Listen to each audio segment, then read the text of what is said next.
ನಮಸ್ತೆ ಎಲ್ಲರಿಗೂ ಸ್ವಸ್ತಿಸ್ ಕಿಚನ್ಗೆ ಸ್ವಾಗತ.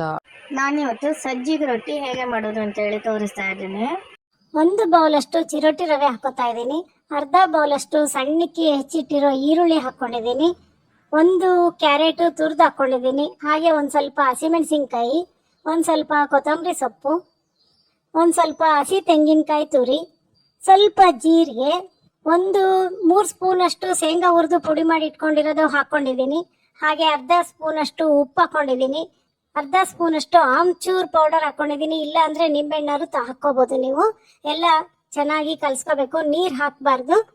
ಈ ಥರ ಕಲಿಸ್ಕೊಂಡಾದ್ಮೇಲೆ ನೋಡಿ, ಈ ಥರ ಹಿಂಗೆ ಉಂಡೆ ಥರ ಬರುತ್ತೆ.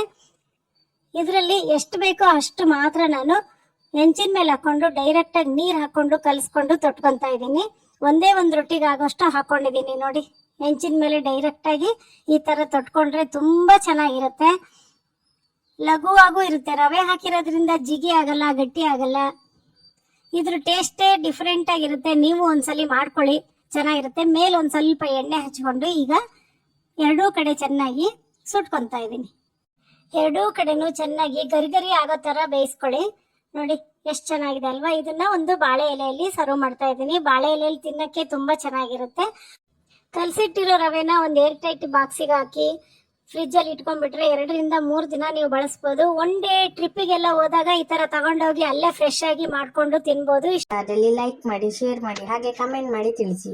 ಹಾಗೆ ನನ್ನ ಚಾನಲ್ಗೆ ಸಬ್ಸ್ಕ್ರೈಬ್ ಮಾಡೋದನ್ನ ಮರಿಬೇಡಿ. ಮುಂದಿನ ವಿಡಿಯೋದಲ್ಲಿ ಸಿಗೋಣ. ಧನ್ಯವಾದಗಳು.